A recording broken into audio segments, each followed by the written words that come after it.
G'day, g'day. So a few days ago, I posted this render here. It's kind of an outdoor scene with some brick and some nice planting in front. I did this in Blender, and I thought I'd do a quick behind the scenes video of how I put it together. It took me about 2 hours, so it didn't take like a few days or anything like my normal projects. But that's purely because I already had this envisioned from the get-go. I already knew what I wanted to show, and I had an idea on the time of day and everything. And I've actually already done some projects like this before. That's this one here. So I kind of just used the same assets and the same lighting setup. So I was able to kind of streamline that process quite well. I'm just going to get into it and show you guys behind the scenes of that project. And if you guys want super behind the scenes, this is the sketch here. You may or may not be able to see that. And so normally before I start a project, I have at least a sketch of a design or something that I want to explore. So that's kind of where that came from. So if I go to the layout tab, I'll just quickly show you guys the scene. It's super simple. Literally just have the camera over here looking towards some geometry which has the brick texture on it. So these all have polygon bricks on them, the textures. Polygon's great. I use the grey brick quite a lot, and the buff brick as well, but I kind of desaturated the buff one. I think I used the Roman buff brick for that. It's fantastic.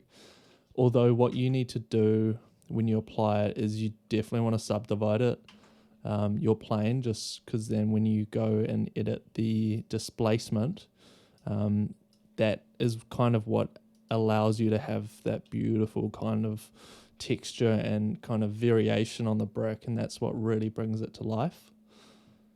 So that's kind of the brick. And then in terms of the planting, you'll notice if I go back to the render, the kind of predominant planting is this flax bush with a few other plants in between, and this is kind of a personal favorite of mine, the flax bush. It's kind of a New Zealand native, and it just has this beautiful kind of deep green color to it, which is just a really nice aesthetic. And then I have a few of these other ones here. If I just quickly go into render mode and hope it doesn't crash, because there's quite a few plants in there, I can show you kind of what it looks like when I'm in cycles mode. And if you guys are like interested in learning Blender and stuff, I'd highly recommend it, because A, it's free, and B, it's one of the best rendering softwares out there. And if you can get good at it and you want to get into the industry, you have literally no cost when it comes to program. So the only cost really is just buying assets, and that's up to you. But it's fantastic for like just actual professionals. Like, it's great software, but also if you're a student in architecture. That just that just crashed. I'm just gonna open that back up. I kind of loaded this scene up with plants, so it's not super optimized. Normally I'd have like a separate landscape file which links into the main file, but for this, just because I just wanted to get this idea out of my head and into a render, I wasn't following the best kind of workflow. So yeah, if I just stay in viewport mode for now, it's literally so simple. I've just got some plants, I've got gravel, kind of a gravel plane. You don't even see it. If I go back to the render, you literally don't see it, but that's just kind of to provide kind of a base so that the HDRI won't shine light up. So even if you don't see something in the scene, it still has an impact on it. So obviously you got the brick, just got this kind of column structure here because I kind of wanted like quite a bunker vibe. And in here, literally just I've got like a rammed earth material, which is quite interesting because it provides a little bit of variation without looking too crazy.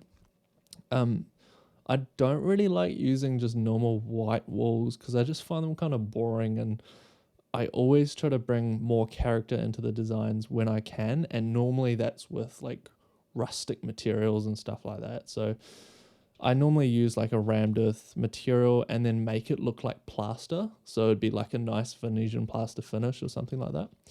And then I've got these, obviously the ceiling would have the same material.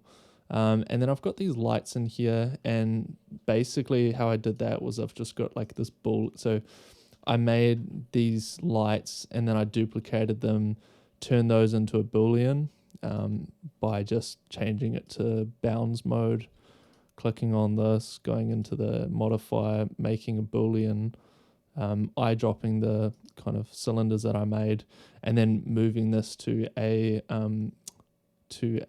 collection that I turn off and don't see in the final render.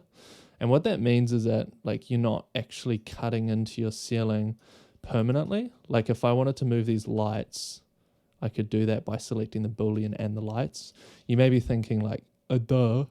But you know, some people are learning this software, so it just helps to explain everything that I do. And that's the point of this, you know. And also, if you guys want to know even more, I'm doing like a start to finish course for free on my channel as well. So check that out. That's really cool, really exciting stuff. So that's pretty much it. And then basically I'll go into Photoshop real quick, and you can kind of see. I'll quickly go into the HDRI before I do that. So I'm using I'm actually using the same HDRI that I'm using in my course that I'm doing at the moment. It's Closely Blee. It's a really weird one, but that's on HDRI Haven. I think they call it Polyhaven now. Cool. So this is it here. I mean, obviously it looks a bit weird because it's not optimized right now. I think you need to turn the exposure down. If you have an HDRI, by the way, if you should be able to like turn the exposure up and down, and it should still retain the image. It should retain the highlights and the shadows. That's a 32-bit. Every HDRI should be like 32-bit, I'm pretty sure. Just a little tip. Okay, so if I go into this kind of Photoshop edit, I'll turn off the filter, and you can have a look at the raw render. Okay. It's not super far from reality, but definitely a bit of color work involved. I pretty much always use Photoshop just because I just know how to use it better. I'm pretty sure you can do all this in Blender, but you got to stick with what you know, and if it's a part of your workflow, just stick with it. I mean, if there's something that's better, just do that, but I don't know. I'm sticking with Photoshop. So if I just go to the basic panel and turn that on and off, you can see I kind of increase contrast a little bit. There's a bit of white balance work. Something I quite like to do is increase vibrance and reduce saturation to the same amount, and that just creates quite a nice color effect. A little bit of texture and clarity, you don't want to go too far on that. Pretty subtle changes to the highlights and shadows just to get this histogram at the top in a much better spot than what it was in. And then curves, I literally don't even think I touched it. Detail, don't be afraid of upping the sharpening. And then the color mix was it's always a really significant aspect of my workflow. Colors are so important and affect how you read an image, like so much. So what I mainly do is I'd work on the sky and the vegetation, and those two you want to kind of target. So the sky, I just wanted to move it away from that purple color towards a little bit more teal, and I wanted that to match the lights inside. So I kind of wanted the lights and the sky to kind of have quite a cool contrast. And then the same color is on the brick as well. With the brick, like if you use a texture, you want to make sure that you're using displacement and set it up properly, because if I didn't displace this wool and the light shone up it, then you would notice that it's just a flat kind of wash of color, of light, and that's not correct. So you want to make sure that if you're doing brick, do it right. I would even go so far as like some projects I've actually modeled individual brick, and I'm actually in the process of figuring out how I can do that procedurally, because I'm starting to get into procedural stuff. You'll notice like if I zoom up, because this is 4K, quite a lot of the details I've added, like little flashings and flashings at the top and stuff like that, and that's really, really important, because you don't notice it immediately, but your subconscious picks it up, and it just adds to that believability. So yeah, color mix are really important. The greens I like to move, so the hue's really important. You wanna just try to get the colors to a consistent area. You don't want too many colors. Generally, it makes the composition pretty difficult to read.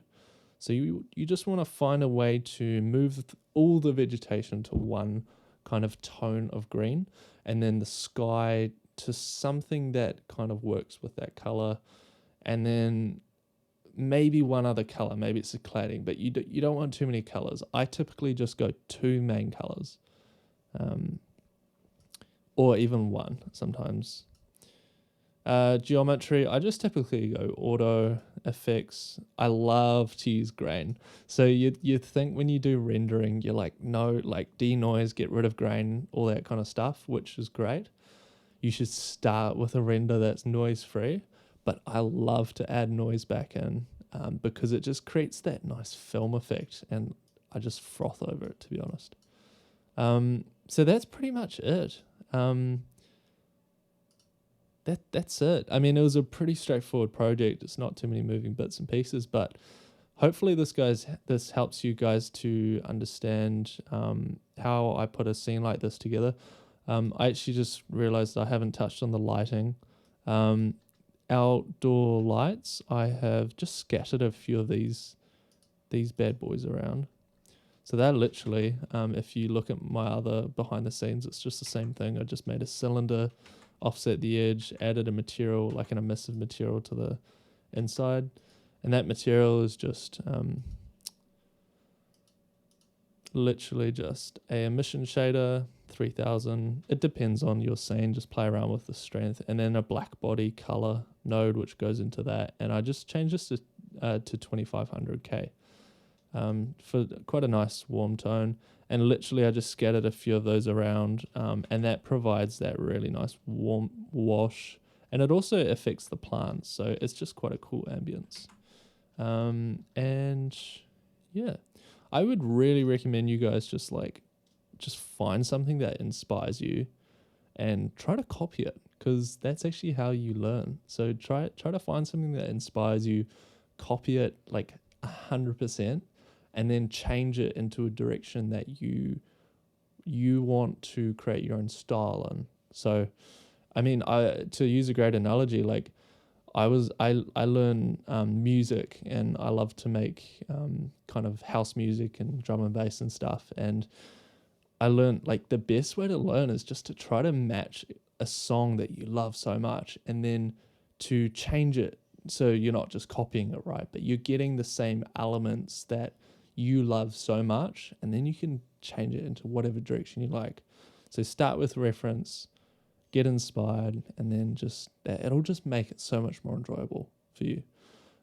So yeah, I hope you guys have found this useful, and stick around if you have, because I'm doing weekly videos, and yeah, let me know what you guys think, and if there's something that you guys want to learn in particular, I'd be happy to make a video on it. Cheers.